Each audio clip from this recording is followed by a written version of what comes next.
Whenever we present recordings here on Anime Roundtable, the whole idea with putting them out is generally the same. It's just how we go about it is a little different. Really, that's at the crux of the difference between regular episodes and the Space Heater Chats series of episodes we now do under the Roundtable banner. When we do a regular episode, it's one of those things that we plan out to some degree, at least enough that I hope our listeners, and yeah, as much as I joke about it, our good handful of listeners will be able to tell the difference that we actually thought through the episode that we present when we do a regular version. Whenever we do a Space Heater Chat, it tends to be a little bit more out of impulse and is a little bit more narrow focused in terms of what we talk about.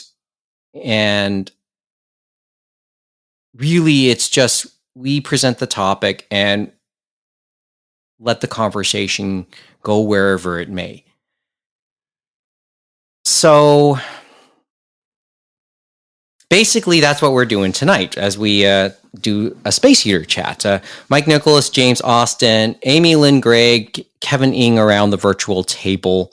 We are doing this remotely this evening. The bottom line is, as I said, whenever we do a recording for Anime Roundtable, the purpose is always the same: to encourage listeners to try and learn a little bit more for themselves, start a conversation, continue a conversation, but most importantly, never end the conversation.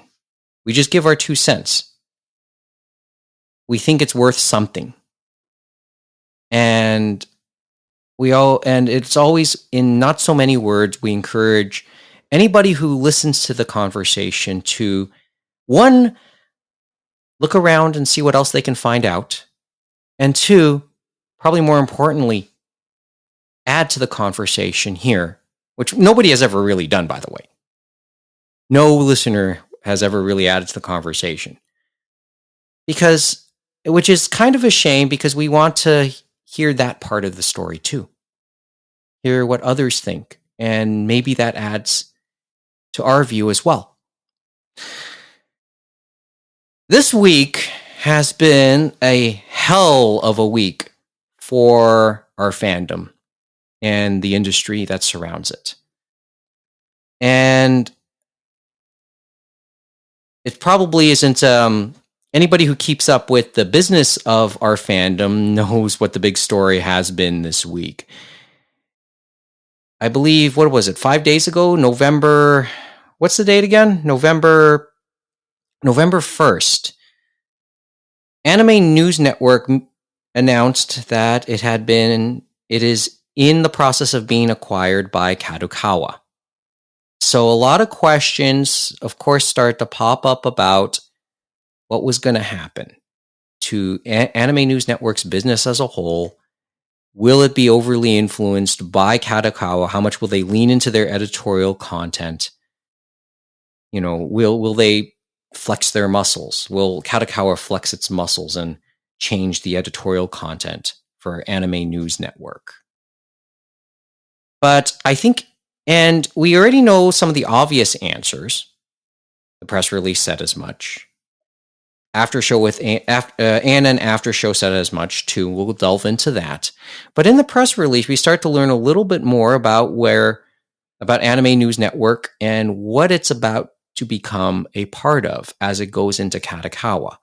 And in the next little bit, I know, and I'm glad James is around to walk us through this, because I know he'll be able to flex his accounting muscles into this, and we'll explore that part of the story, and maybe just some general thoughts, because as much as fandom likes to think of the anime world outside of Japan or the anime and manga world and the pop culture industry as its own unique thing. It holds a lot of similarities in terms of the way it ends up operating as a business. So I want to at least encourage people, and well, I'll tell you why. But ultimately, I'll try and encourage people to take a step back as we digest a little bit more. So, where do we want to start with this, James? Where do we want to start with the whole acquisition? About the whole, what is it getting into? What will be the sister aspects to Anime News Network? Because Kadokawa is a bunch of things, and they have a bunch of things under their umbrella. Yeah, just like Sony and their family of companies, right? It's like Kadokawa now has started to organize some of their family of companies and some of the acquisitions they've done over the last few years. Because I can't remember, we had mentioned they had picked up J Novel and bought that off Sam Panansky, and I'm guessing it was a similar deal where he has a minority stake in that. And then remember, they bought the majority in Yen Press many moons ago and stuff like that. And Hatchet is still involved, obviously, with that. So now it's kind of bringing it all together, so to speak. And then, of course, the one company they started on their own in Tokyo, but has spread it globally, which is Bookwalker and stuff like that, which is probably the biggest resource if you want to buy just chapters or the actual novels or full manga volumes of manga or light novels and stuff like that from a variety of publishers, not just Kadokawa. They do them all, it looks like. Bookwalker is and recap for me because I have trouble keeping up. Bookwalker is more. Are we talking more physical media, or are we talking more Digital, digital? digital, Digital. Thank digital. you. That's why I said I did mention digital and stuff like that. Okay, That's why. and yeah, and I let myself get lost because of all the companies involved. And you can obviously, it's the similar thing where you buy that, you own it on their platform, and then either through an app through your phone, or you can even do it through PC and stuff like that. That you can access it and read it from those resources and stuff like that. And they do a lot of sales and things like that. I think when I because I haven't really played around with them or bought from them, so I'm not sure if they are based in US dollars or actually on the yen, because they could do either or, because I know they have a Japanese side to that to Bookwalker that they sell just to Japan and stuff like that in the Japanese language, of course. Hmm. So, but anyway, as you said, Anime News Network, Christopher McDonald decided to, I guess probably there were discussions before this, but he decided to sell to Kadokawa. And I think the bigger thing is just like how Funimation, Crunchyroll, and all of them kind of were organized into their own thing. Supposedly, Kadokawa, for these holdings they had gathered over time, has set up Kadokawa World Entertainment, which is going to be based in the US, which is going to hold part of Bookwalker, I guess, from what they said, Anime News Network, J Novel Club, and Young Press. And then to run that as CEO, supposedly Kurt Hassler, who was head honcho at Yed Press, is also going to be doing that too, which is kind of interesting to say the least. But the other thing as well is I told you before, Mike, it's the Bookwalker thing is interesting in itself because that could be another game for Anime News Network. And the reason behind that is if you haven't been paying attention to, remember we had mentioned, of course, Trash Taste and some of those influencers and stuff like that. They basically are under a brand called Geeks Plus, which is basically under Bookwalker. So basically, they're a part of Bookwalker for Geeks Plus, and it's basically, as they say, they're connecting Japanese brands with global influencers. And in Japan, obviously, they have Sea Dog VA, Gigik, and Anime Man, and Trash Taste was started under that. They have Sid Snap and many others in Japan. They have overseas as well, like Mother's Basement and Glass Reflection and things like that. So they could bring those maybe together, and maybe they could either do some stories or maybe spice up their YouTube channel and do some stuff on there with Geeks Plus, maybe. Mm-hmm. Uh, Kevin, it sounds like you want to come into this. Well, it's basically just Kadokawa leaving their mark and consolidating everything into one company, as has been iterated already. You know, it's weird because I've been so used to ANN being an independent entity, even though it's a little known secret that they were partially owned by Bandai Namco Holdings. It's now Bandai Namco Filmworks and stuff like that. And it was the things at the end of certain news stories and articles, as we know. So yeah, as Kevin mentioned, yeah, there was that factor, and so basically what we have now is, and Chris McDonald had said this, that this new company, Kadokawa majority shareholder, minority shareholder is Chris McDonald, and he's still running the show. Everyone is basically going to still have their job and still be there doing independent journalism, as they said. And then Bandai Namco is still going to be a minority shareholder as well. So basically, and some of that, as we said, it's not like Right Stuff or some of the other ones we've seen where someone gets a payout. I hate to say it. I don't think Chris McDonald got a payout. He, as they said in the press release and stuff like that, it's very much in the letters in there and stuff like that. They said for all the related business assets from Ant scheduled to be completed by the end of the year. So this will be finished by the end of the year. So maybe start of January 1st, they'll all be together. They said transaction value not disclosed would be and would have no material impact on Kadokawa's consolidated business results. And so the reason that's important is that that kind of tells you it's like there's no material value. It's not, I don't think, in the millions or anything like that. I think it's just a simple, small business transaction where you have to make these determinations of how you want to expand and continue your future and stuff like that. And Chris McDonald obviously got some money from it and stuff like that, but not a big amount. I think the bigger thing for him was to keep Anime News Network going, being a consistent business, and that's especially hard in this day and age with the ad rates going the way they are. And we've seen other places, obviously in the video game sphere, we've seen the buyout again or selling again of GameSpot and of GameFAQs and a few other sites. And so we've seen it that the ad rates just can't keep these sites going on forever and ever. And Anime News Network, if you look at it, it's like you have the big ad, but then you can see if you go through there, quite a few ads on there to keep it going. And obviously, they don't have a Patreon, but they do have a subscription where you can get rid of the ads, and that only gets you so far and stuff like that. And as they said, a lot of this money and a lot of this help from Kadokawa will really help them on the back end to keep the site going and to actually modernize it and stuff like that and make it better viewing on the computer and on the mobile side, even though, yes, they do have things for mobile and stuff like that. But it takes money and energy to make that happen continually, especially as an independent operator. Mm.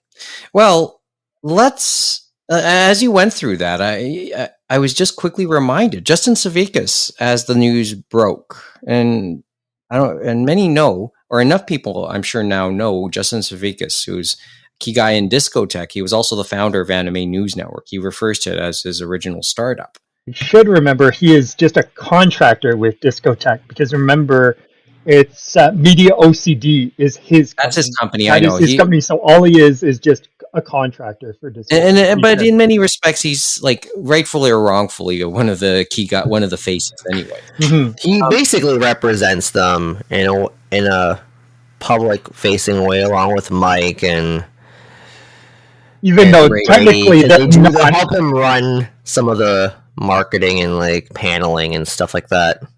Mm-hmm. He tweeted out as the news broke, and I'll give the tweet out quote word for word here. Given how few anime companies there really are in the US these days, and therefore how few potential advertisers, something like this seemed inevitable to me for the last few years. Many mixed feelings. I may not always be on the same page as ANN and have little to do with it these days, but it is my first startup 24 years ago. Spent a lot of my life working on that site, and it will always mean something to me. Congrats to at ANN underscore ED. That's Chris McDonald's Twitter handle for crossing a finish line of sorts. I'm sure pretty much everybody has similar concerns going forward. Hope this means good things for both the site's content and its team, and I'll leave it at that. So that was Civicus's statement on the acquisition. And Lindsay Loveridge also tweeted out that day, and we'll talk more about her other public comments to this point. Good morning. I still have my job. I still have the same boss. He somehow managed to convince a very large corporation that I should be able to continue doing what I do at my discretion. I continue to gain power at the detriment of the internet. I guess that's a bit of a joke. Fully understanding any hesitation or reprehension. But if you're concerned about our editorial integrity, just say you don't know me, have any idea on how my department works, or read editorial. Okay, there's a small thread a little bit here. So there is definitely quite the thread on both of the in the forums on the two articles, the press release, and then obviously Chris McDonald made a statement, and he kind of said the same thing. Where one of the paragraphs, very importantly, he said, "I will personally remain Ann's publisher, and our editorial independence is contractually guaranteed."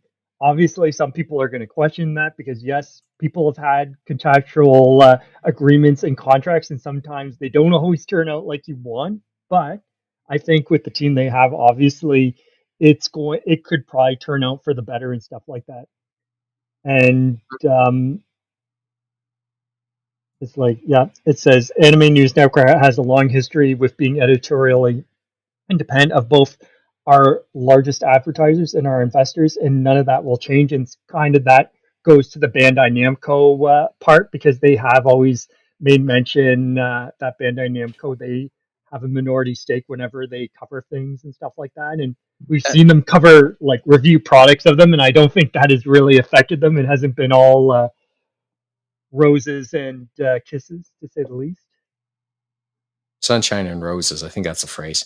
Well, as you can say, they're not giving them all A pluses or something to that effect. But in essence, he goes on, obviously, says the whole team's still going to be there. And basically, one part he talks about is, as a part of the acquisition, KWE will be investing significantly in software development.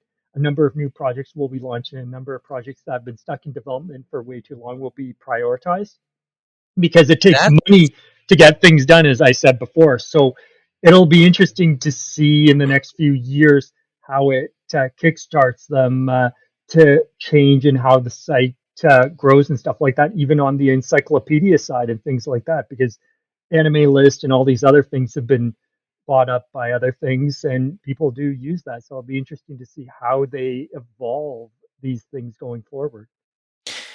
That's the crux, or basically as much as what was said on ANN After Show not too long after. I just listened to about the first 30 minutes of the latest episode, and yes, they did talk, Lindsay and James there, they talked at length about the coverage, but they could only talk about it in terms of how they think it'll impact them. And to that degree, much of the talk was like, it didn't get to any, overbearing corporate overlord type talk. It was more about, the talk to them was more about quality of life changes. More like, okay, maybe having some of these resources may make running Anime News Network a lot easier for them.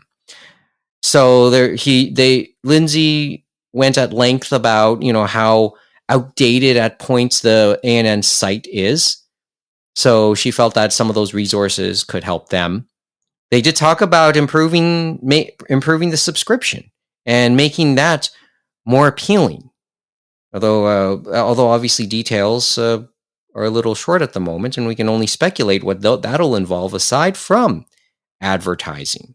And maybe they could touch base with some of their other partners in Kadokawa World Entertainment, so that setting up that entity kind of helps them keep a better base, because it'd probably be harder if they're trying to run that out of Tokyo and stuff like that. But they could use the subscription and maybe get some benefits from Bookwalker on some digital volumes or chapters or free previews.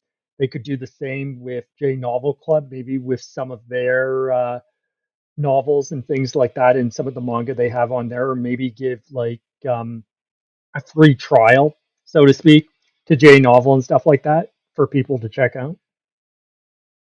Yeah, I mean, it's sort of like what anime fans waiting for something like PlayStation Plus and Crunchyroll rolled into a single subscription or something. I thought with the extra $30 we have to pay, they should be doing that. No, and I just got a you got the notice, by the way, this week. Yeah, I got the notice. I thought we were gonna have a little quick talk on that one. The aside, I mentioned it to the others this week, and as a quick aside, I would have accepted.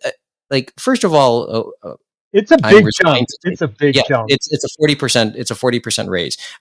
So just a quick aside. Yes, we received emails this week that that up here in Canada, Canadian subscribers to Crunchyroll's annual service will see a $30 jump in their price for 2023, beginning, and they're starting to implement it as of Halloween. So what used to be $69.99 will become $99.99, and that's a 40% increase. I think they just gave the middle finger to all their subscribers, because they talk about all this BS about, oh, we're doing this because we're trying to bring Funimation and Crunchyroll together and all this other horse shit. And if it was the Funimation side, I kind of understood it and stuff like that. But the Crunchyroll side was a little more on the more expensive side, stuff like that. And I'm like, no, I don't buy it. And the other thing is, they're taking forever to get some of those shows from Funimation over to Crunchyroll. They're still doing it every Tuesday. I'm still joking about waiting to see Wave Listen to Me back on that.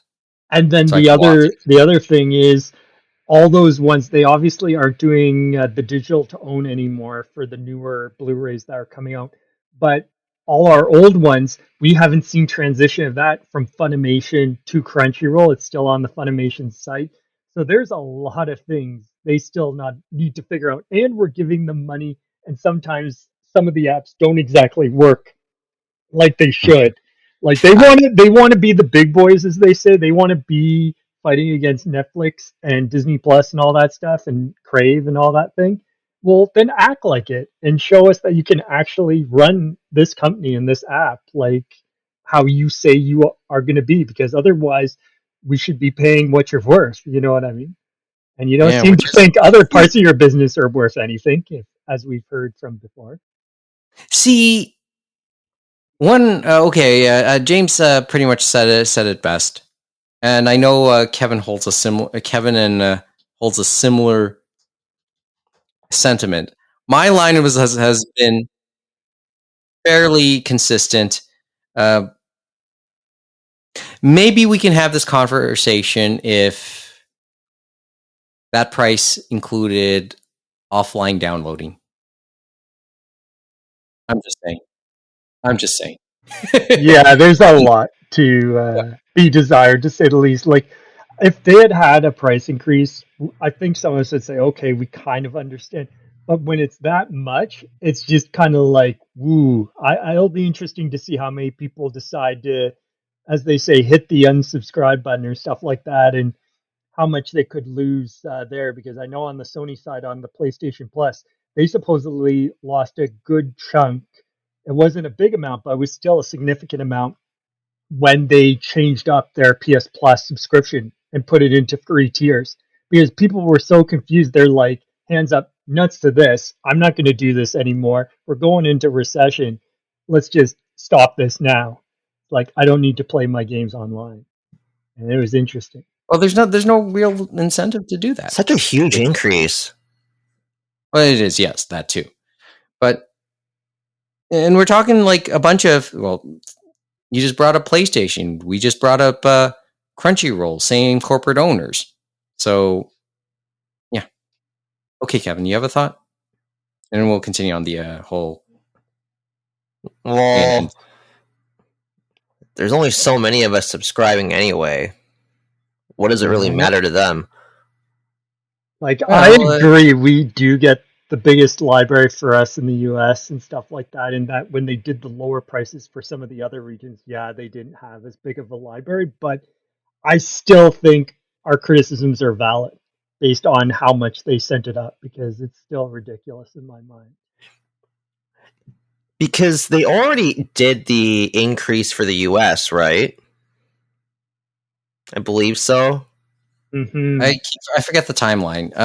I knew it was coming. I don't know if it had already been implemented because we're not there. It's annoying because we never had access to the back catalog on the free side, and that was something they did specifically to us and no other country. And then they take away the free ongoing stuff.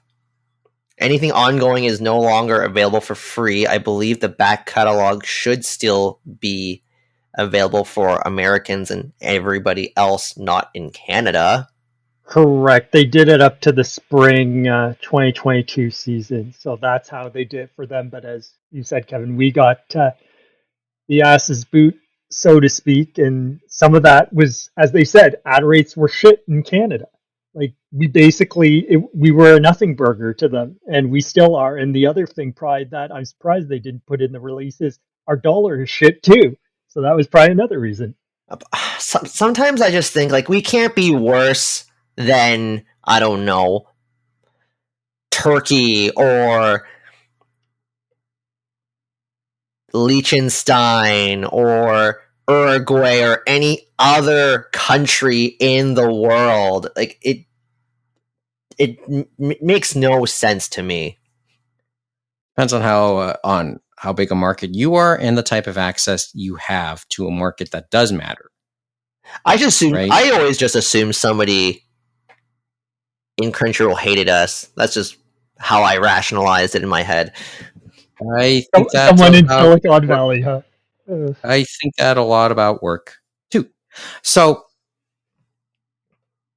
well, I mean I guess we can talk Crunchyroll a little bit more at some other point.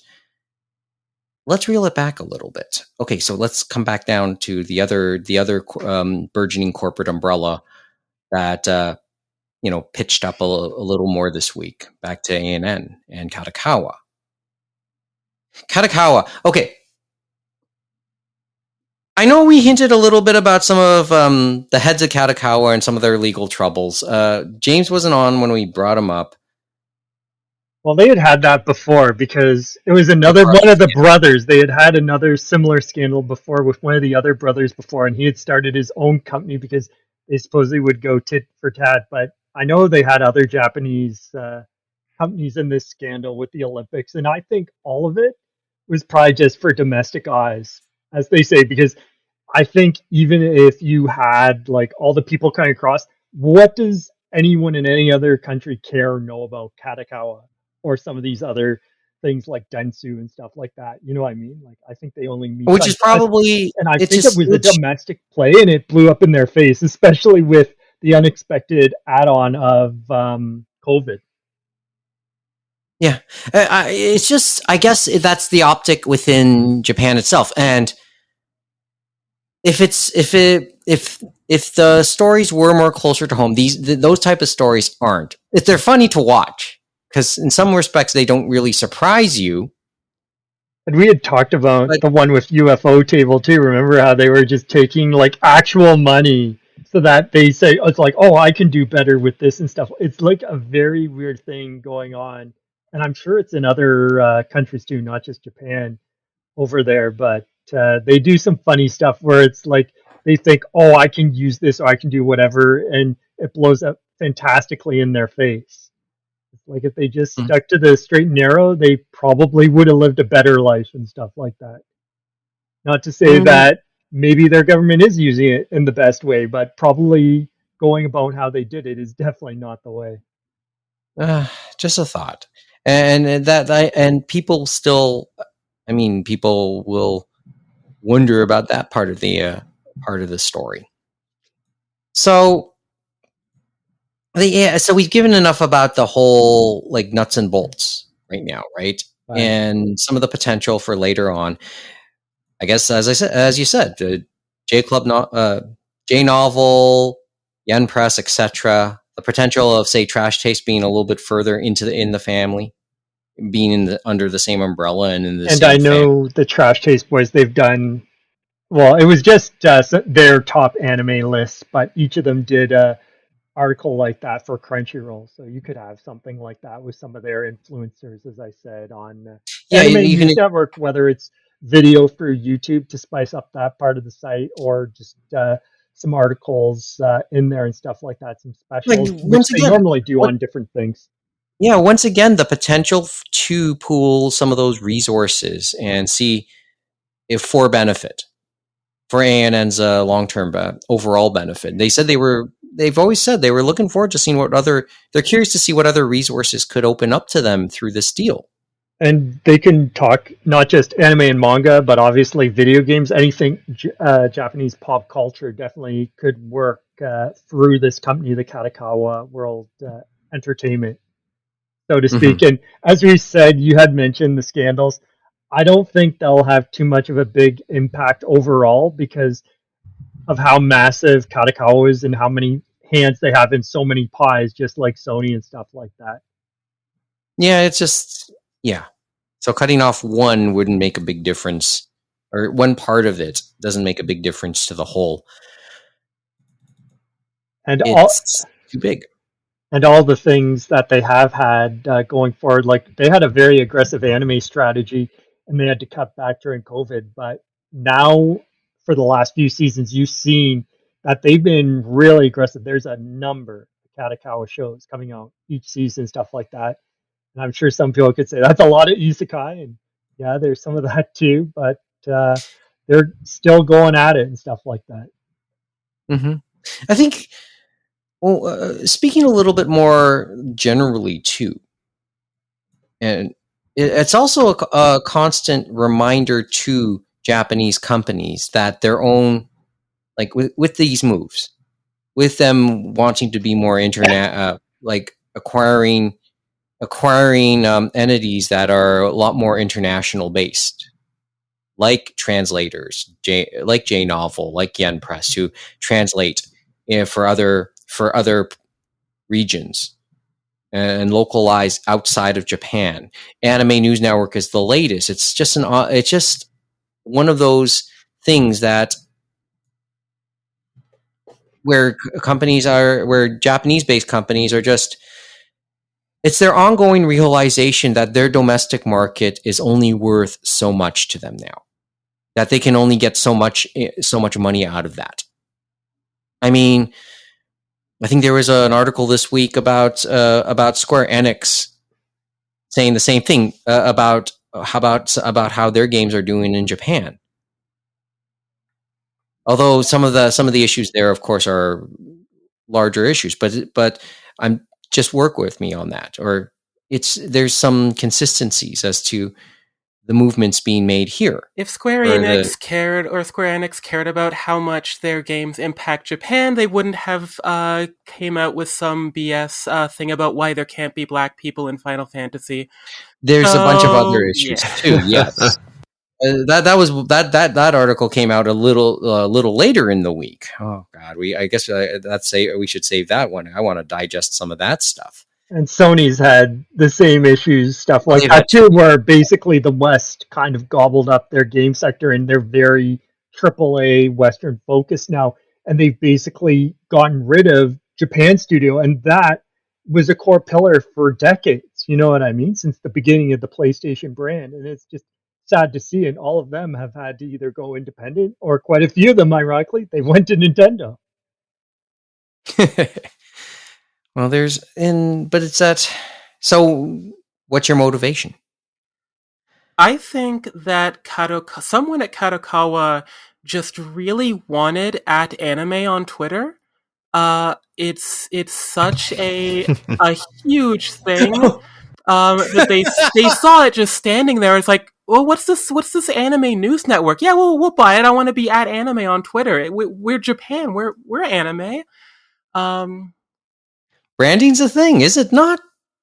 I So you're right. So I mean, you may. I get it. It may sound a bit like a joke, but I'm that not. type of stuff matters, doesn't it? Yeah, It's I'm all a not part of the pie. completely joking because like throughout all of this, like I'm thinking about, Anime News Network and like, what they were saying apparently on the podcast about, upgrading the website. It's like, yeah, maybe it's an old-ish website, but news websites are one of the few like traditional style websites that are still existing in 2022. So I think like that's kind of cool for it.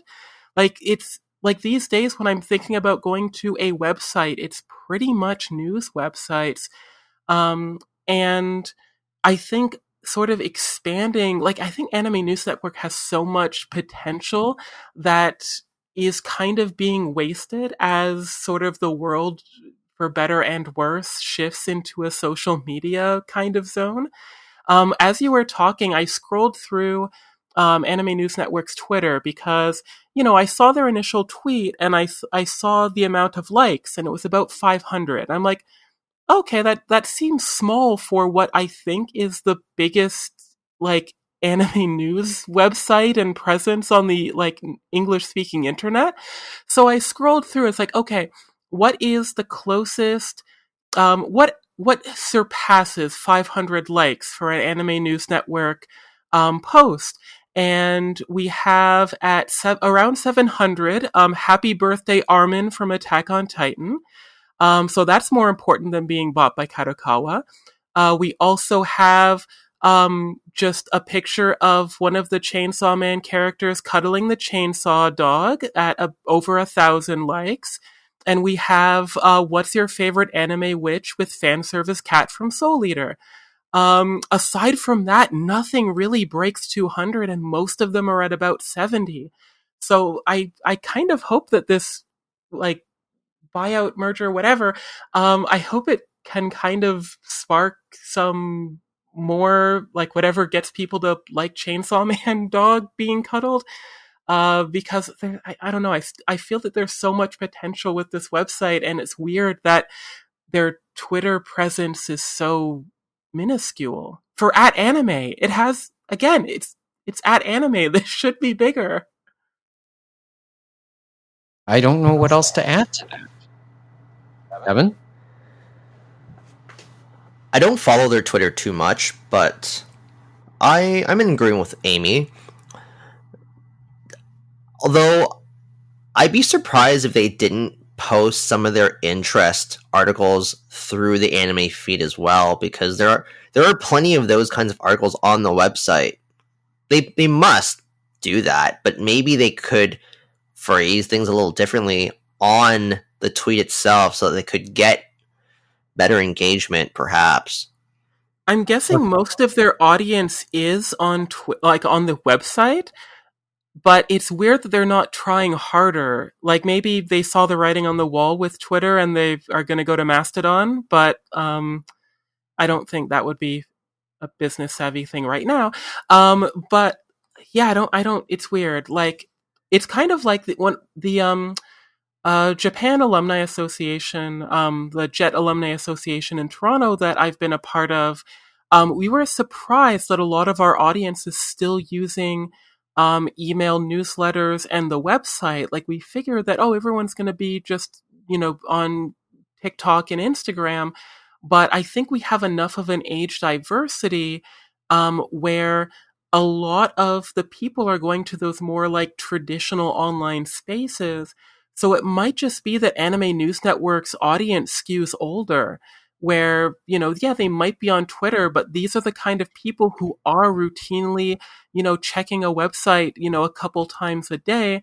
So there isn't, for them at least, there isn't a lot of motivation for, trying to put a lot of effort into Twitter.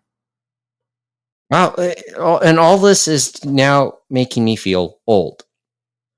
I mean, because that's just because it reminds me of the way I consume things on the internet.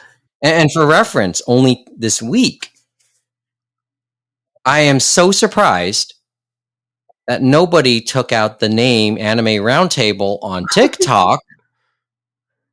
Are you really surprised, Mike? To some degree, yes. To some degree. I thought anything could be taken, any name, any string of characters could be taken on TikTok.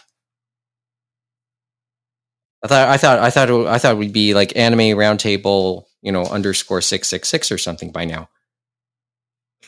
So the fact, like, I mean, like, the Twitter account has been around since we brought back since the day version 2 started in May of 2018,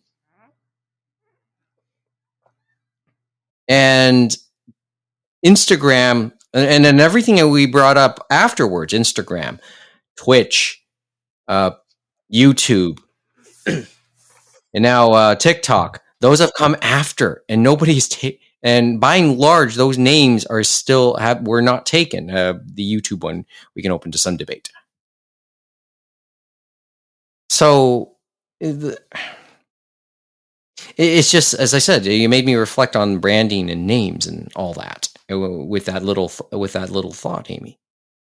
And maybe that it was worth something to them, and they probably didn't have to pay. And as James has hinted, the price may have been right, may not have been. They may not have had to pay too much to get it. Just a guarantee that everybody gets to stick around. I guess in the spirit of disclosure, which ANN may have to do a little bit more of, I do feel it is important to mention that years ago I did enter a contest on ANN and won a ticket to a Trigun movie. So, my praise of ANN might be slightly biased because I won a Trigun movie ticket from them. It must be too. I won a Witchblade special box set from them. So. And I guess Nice. the disclosure. And once again, I've mentioned this over the years on this podcast. I was briefly a columnist on Anime News Network as well in the early aughts. Maybe for about half a dozen columns, but I was there. So it was, there's a moment of reflection in this. And you understand where you don't have to like where the business is going, but this is what the people who work there have to deal with, right? And this is before we talk about all the flack and abuse they face for the material they put out. So, wish them. So, just keep that all in mind, and keep it. And I did say, this is part and parcel for a lot of things that go on. Not just in the anime world, not just in the media world, just generally, right? CNN is part of Warner Discovery. So you have a news network, associated with an established entertainment brand. You have sports networks here in Canada with with associations with telecommunication companies, radio stations, much the same. Whenever City News 680 talks about Rogers, this has become common practice because of all of the things that are happening. They always end off those reports by saying Rogers is the parent company of this radio station, which is it's just they have to put that out there because, well, that what you have to kind of mention those type of things, and we expect to see that type of line used a lot more when in ANN articles too, if it hasn't been already. Wow. Hasn't But been already, that's for sure. But the new year will be a it long different has. story. I mean, I don't keep up with the ANN website on a daily basis anymore. Just these Bandai days. Namco, so. But now we're going to see that further disclaimer. I think it was comicbook.com or being mentioned with CBS, etc. Like this is going to be common. This is a common practice. It's just now we have an acquisition where you'll end up seeing it more. Although, and as to an encouragement about, and this is once again Lindsay Leverage talking about it. She only keeps up with the news side, the editorial side. She doesn't keep up with the advertising side as much as possible. She tries not to. She refers to it as a kind of a separation between church and state. Well, that's what I think Chris McDonald said too. And you have to, on a news site or a newspaper, keep a separation between the two, because once they blur, you're in deep trouble because your credibility is shot. And where the blurring begins, you have to say lines that are very clear. This is a paid advertisement. And there have been advertorials on ANN, as we know. So. Yeah, and you see that's a common practice these days. Evan? I feel that Chris and the team have always been trying their best to keep things neutral. They've made a concerted effort in this all these years. That's why when Chris posted his personal statement on the matter on the website, I'm inclined to believe him.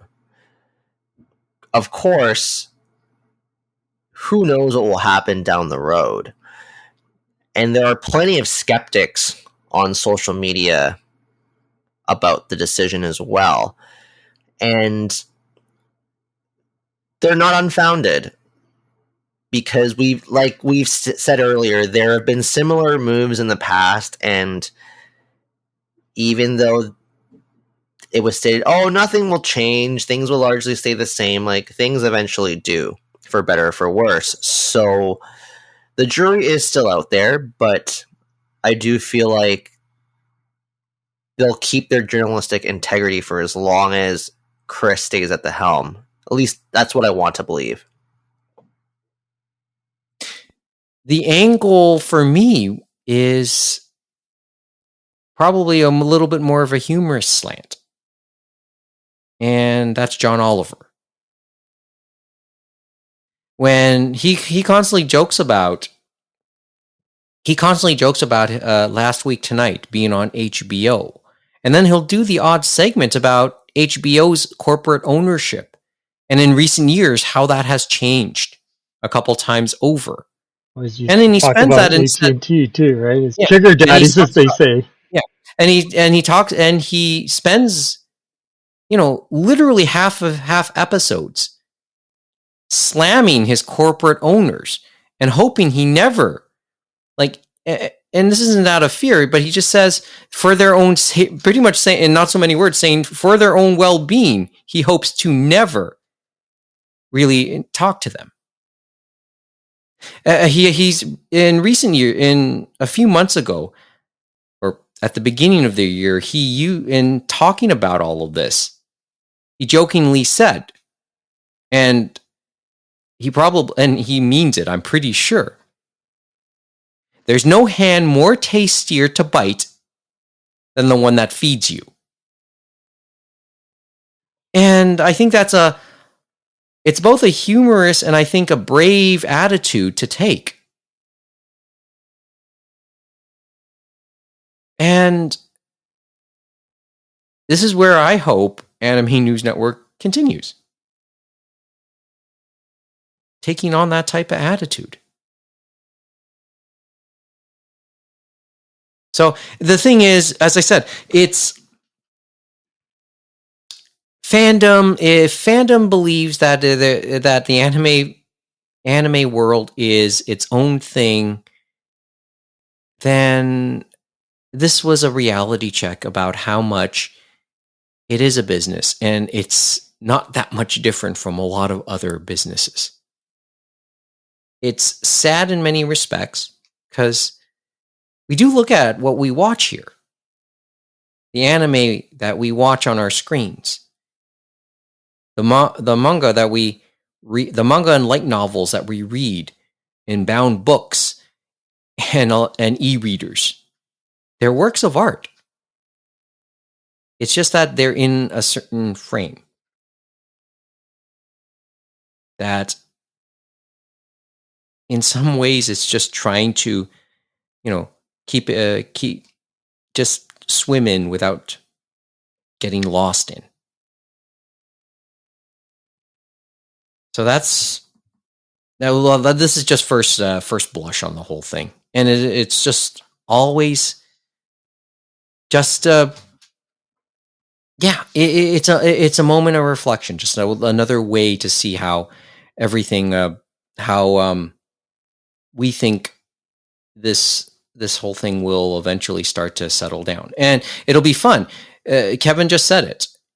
The intention is business as usual. Of course, that doesn't always go that way. And some people, and maybe there will be a moment where Chris McDonald or Lindsay Loveridge disassociate in a rather dramatic form.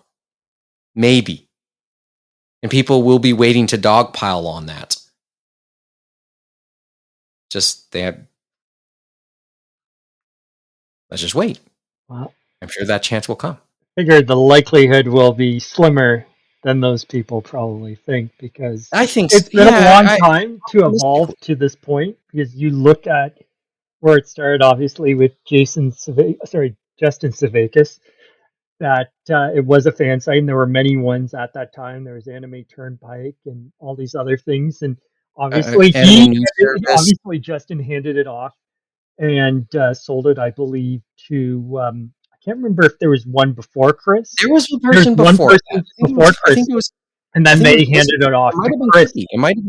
It might have been Cookie, and then Chris came on after. Yeah, and then Chris isn't the second guy running it. But yeah, there's been some handoffs, I thought. And then I remember, obviously, he did come to Anime North the one time. It might have been 2004, and you were there with him. And that's, I think, when he was starting to get his feet wet and stuff like that. And he was an engineer by trade, and he was starting to get into the site. And he decided, I'm going to take this on full time. And then to do that and to take it where it has been over the past decade and a half and stuff like that, it took time to build it and to get it where he wanted and stuff like that. And then at some point you got to say, can I continue on and hit my head against the wall? And then it'll be a detriment to the site, where we could possibly, we won't close down today, but we might be closing down in a few years if we don't find an investment, if we don't find someone that aligns with our values to actually make those things so that we can continue to be a continuing operation. You know what I mean?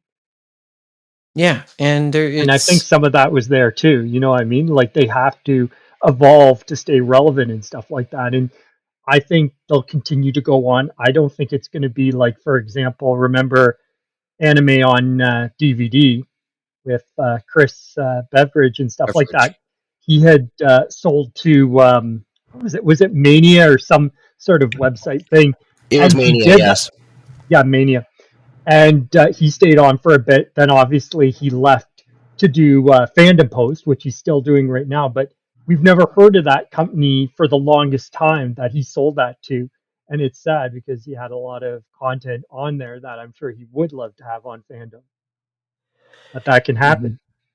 Man, it's commendable how Chris Beveridge just keeps on plugging on that website, even though he has his fair share of struggles maintaining it, because I know they have to run donation drives on a regular basis to help maintain it.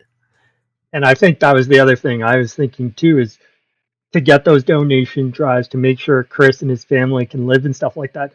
That's the other thing you got to remember. It's like they've been lucky at ANN to get what they have to support their people at a price point that they can all agree to and stuff like that, because it is hard in the internet economy and stuff like that. But it's never, the party's not going to go on forever, right? So they had to make a decision, I think. Yeah. So, well, we've given our wish list, as I said, what we think, what we hope will become, and what we think will become. And we'll wait for 2023 when the deal closes. I think compared to Crunchyroll, Funimation, all the Sony stuff, I think it'll be a long while before we see how the tea leaves sort themselves out. I don't think 2023. I think 2024. Maybe we'll have a better idea. Well, things start getting into it's everything will be done by the thing will be done by that point. The deal will be done, and maybe we'll start to get a sense of a few things. But it will always be an ongoing thing. I am certain of one thing, though. There isn't. I just don't. As much as I know there's some hesitancy and consternation on fandom's part for what they think or what they think Kadokawa could end up doing to Anime News Network, I don't think it'll be anywhere close to how Sony has been with Crunchyroll. And I think some of it comes down to is, remember, Sony already had their offices in the US and all these things. So they already had the basis. Kadokawa, probably they do have some space in the US, but I don't think it's to the same degree. That's why you're setting up the new company and all that stuff. So I don't think there is the sphere of influence from Tokyo to the US as there is with Sony and stuff like that. But time will tell. Mm-hmm. We'll be watching. We haven't been bought out, by the way, just for reference. So we're still running this show on a shoestring budget. And yeah, we'll just plug along. We have our own means. Although we'll talk about that a little bit more at some other juncture. Okay. Done with the business talk today? I heard you had a discussion last week, didn't you, with Kevin and Mo? Oh, yeah. Okay, so you, Amy, James, you listened to last episode 73? You guys have a thought? It's a blur to me right now. I'll say that much. Well, I do remember that, yes, the Bayonetta story just kept on going. I think we have heard finally the last of it. And unfortunately, it's like the donations, I think, like that's not all well and good, as you guys said. But unfortunately, when we saw the causes, it kind of unraveled yet again, to say the least. And the unfortunate thing is there was a good cause at the beginning that I think needed to be said and stuff like that. Unfortunately, the messenger didn't turn out to be the greatest messenger in the end, and it could affect any future discussion of the topic, which is very unfortunate on both the anime and the video game side. Yeah, I guess Helena Taylor may not be the best choice to be the flag bearer for this, is she? Mm-hmm. I mean, that's what I'm getting away from this. I think that's putting it lightly, considering what's come out in the aftermath. It is really sad that this person had to bring up like what is a very serious, problem in the industry. But lying by omission and then please donate to this anti-abortion charity is kind of a weird follow-up to the whole incident or the whole event. Mm-hmm. I do want to bring up, though, I'm not sure if this would have been brought up last time, but the voice actor for Viola, Anna Brisbane, did a charity stream for Trans Lifeline and raised over $5,000. So, there are people within the sphere of this game franchise who are doing good. Sort of, I guess, away from the voice acting controversy of it. But considering some of the stuff that came out about Taylor after the fact, I thought that that was a pretty awesome thing for Anna Brisbane to do. And so, unfortunately, not given nearly as much coverage as it probably deserved. And I know she does have a following on YouTube because I think I saw her YouTube account and it's in the millions. So hopefully some of those would blast that out as well. Is yeah, it was quite something to see maybe a little light come out of this situation. You know what I mean? And it was one of those things, as we said, where you heard, and I know you had mentioned that Amy had said, "Oh, there's some things," and other people have said there's some things in Helena Taylor's Twitter and stuff like that. And it's definitely one of those things where it's like, okay, I think this is what it is, but then for her to just come out and kind of, it's there. It's like it just kind of leaves you shaking your head when it's like right there in your face. Yeah. Anything else got your attention in the episode last week? I'm trying to. I know you talked about Discotek. There was a lot more in the licenses and stuff like that for Digimon and stuff like that. I think they kind of had said they had the Japanese version, stuff like that. I think it was just a thing of saying, hey, we do have the dubbed version coming on in December. We are going to get that Japanese version out next year. It's going to take a long time to do, just like they said it's going to take a long time to get Kodansha, that next part, out because we have to translate everything. And then it was a similar thing where they finally said, we can finally tell you, yes, Shaman King is coming out onto Blu-ray for uncut Japanese in January and stuff like that. And it took a long time compared to the dub, but they had to go through everything, and it's a lot to translate and get everything out in one go. Mm. And there were some interesting stuff in there. There wasn't too much, but there was some interesting stuff on the live action side. I know they had Kamen Rider Black. They had also another, and I've enjoyed the anime and the novel of that, so I'm sure the live action will be nice. They had Suicide Club, which is quite an interesting indie film. And if you had a fear of fax machines or anything like that before, then probably that trailer did not help you. And the other And I believe that's Shion Sono who directed that film. Correct. That is, and he is the one they were doing. Because they do color correction, they do all these things. He had a look at their finished product or what they've done for Discotek, so he's been giving approvals and stuff like that for CN Sono. And then the other one, which is interesting, so they have done a Golgo 13. They did the Sunny Chiba one, but the one that they're going to release on Blu-ray next year is the 1973 Golgo 13 film, which is the first one. And that one's interesting because they filmed it all on location in pre-revolutionary Iran. And that's just kind of wild. They're just tropsing along Iran, doing what they want to do. And by all accounts, Iran sounded like a pretty cosmopolitan place before. Well, it was the opposite extreme of what we see now, right? So it's like they have to find a middle, and one day hopefully they'll find some peace. Yeah, I mean there are places that But other than that, obviously on the anime side, you said Saint Tail. I know that's a big one to have come back as well.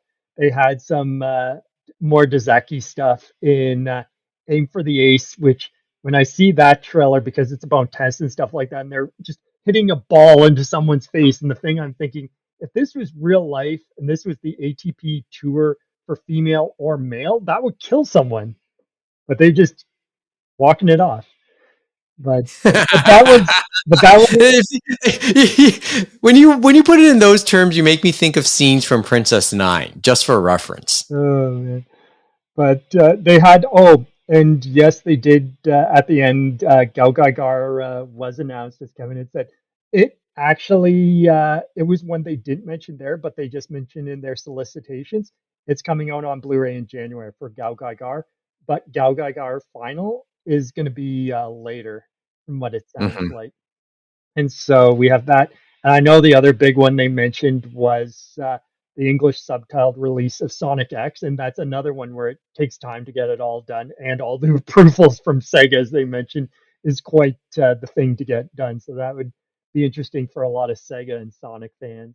With Sonic And X Mhm. Japanese release as well, they also have both of the Sonic Adventure Crush 40 songs in there as image songs in the relevant places in the story. So I'm curious if they managed to license those.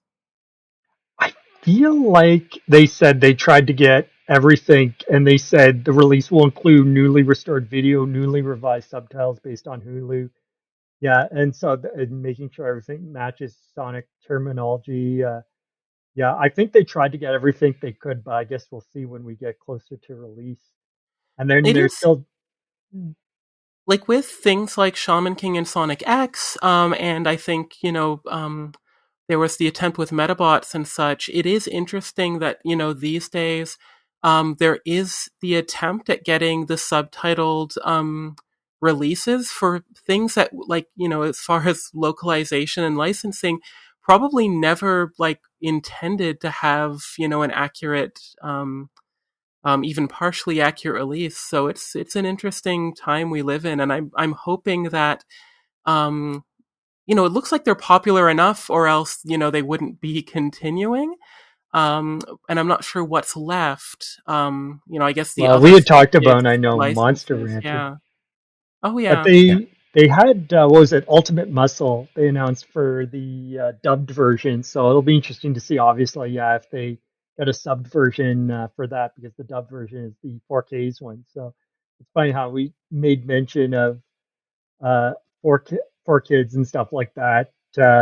All the things back in the day, and how I guess some people, obviously they were younger and they took a shine to those. So obviously some of those are maybe being bought by them, but they, if we are talking about other ones that were dubbed in interesting ways, they talked about Ghost Stories coming to Blu-ray, and the funny one about that one is Stephen Foster, that they had to mention, and I'm looking at him like, that's not how you spell Stephen. Like, there's a seven in his name, Yeah, and that's how it's I had to legally actually pronounced explain it. and legally written.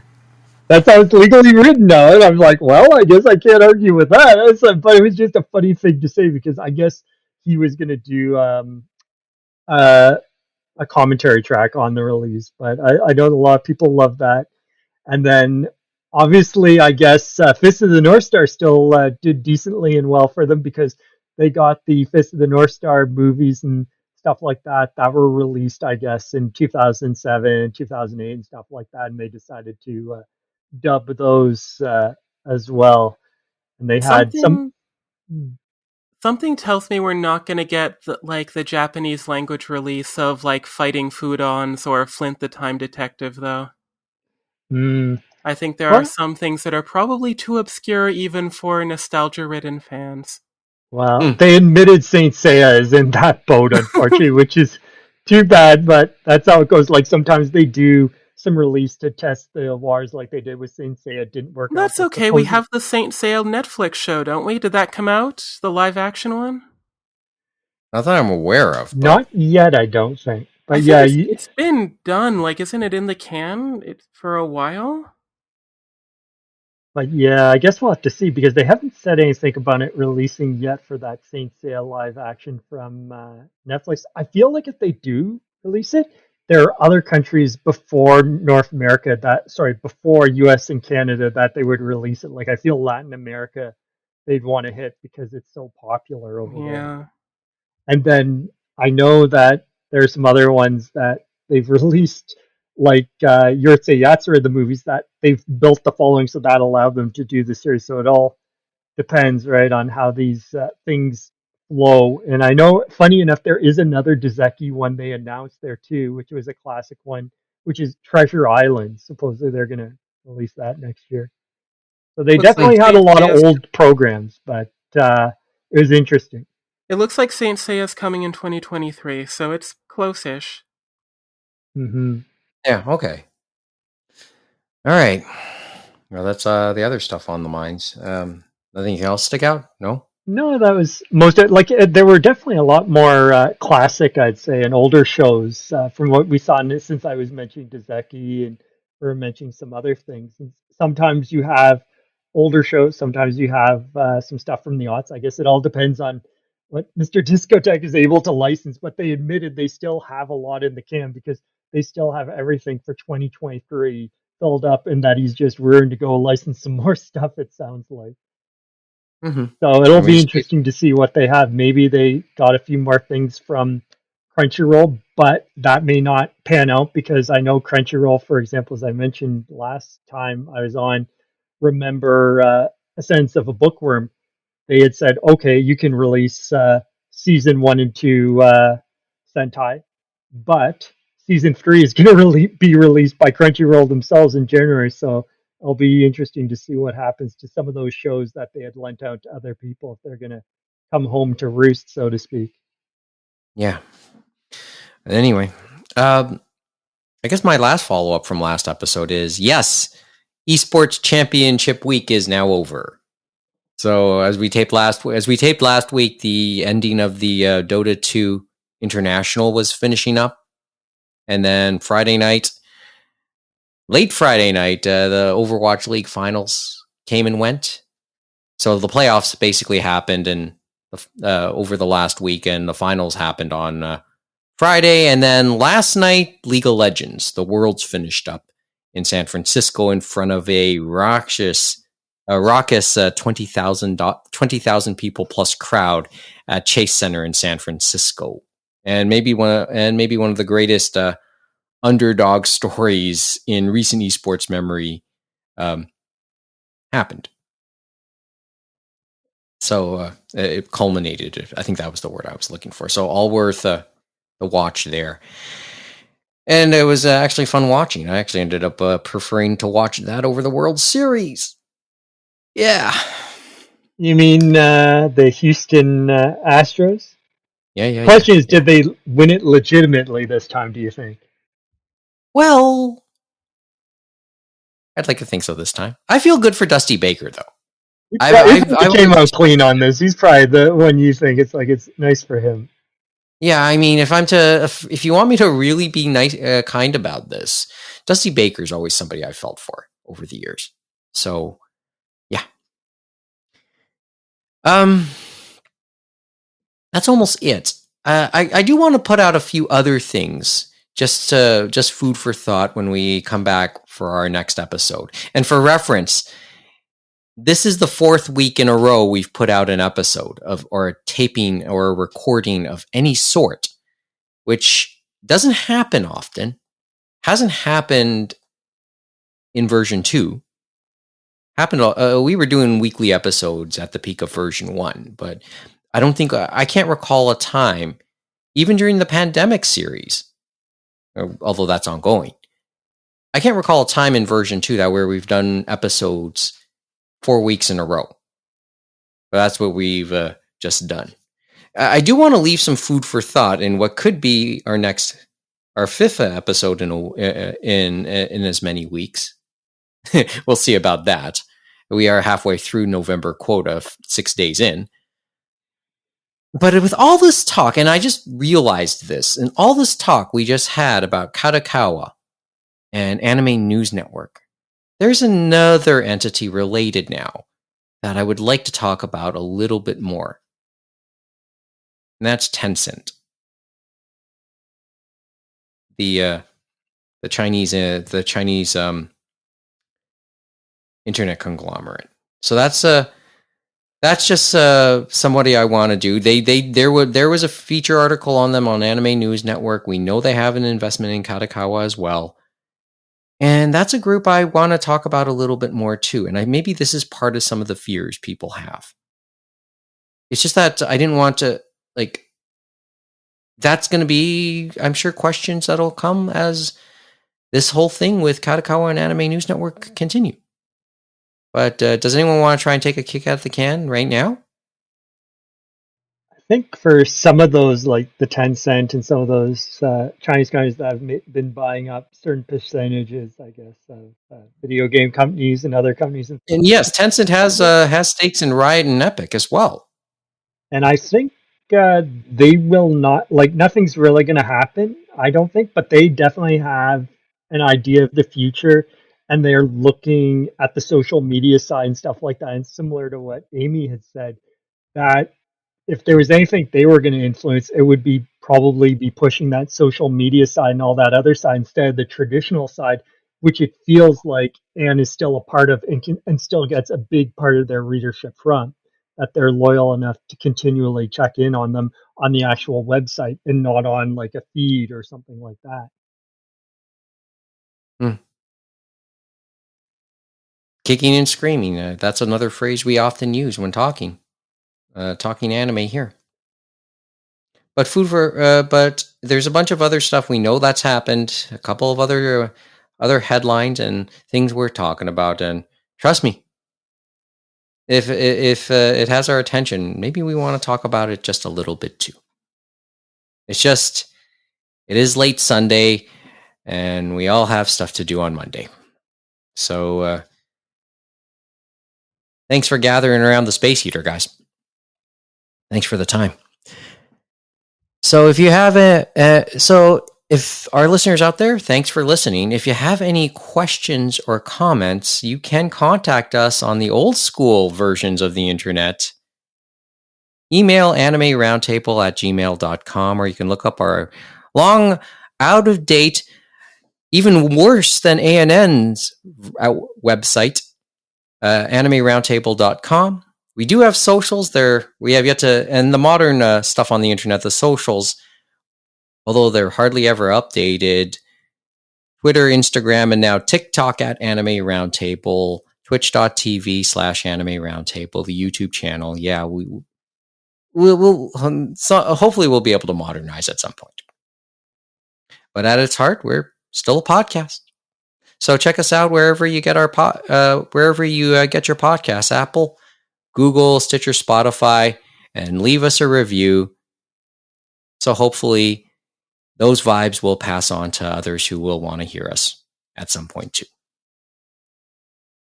5 stars, right, Kevin? Thumbs up, 5 stars. Yes. 4.5 too. And as we joked, this is our fourth episode in as many weeks. We do try and do episodes as often as possible. More often than not, maybe on the clip of every other week. At the very worst, more than at least 2 tapings a month. I think we're doing somewhere in between. I think we're doing a little better than that right now. But in any event, just give us a subscribe or a like on any of the platforms we're on so you can be notified whenever we put up something there. Anyway, that's all we got for tonight. So thanks for listening.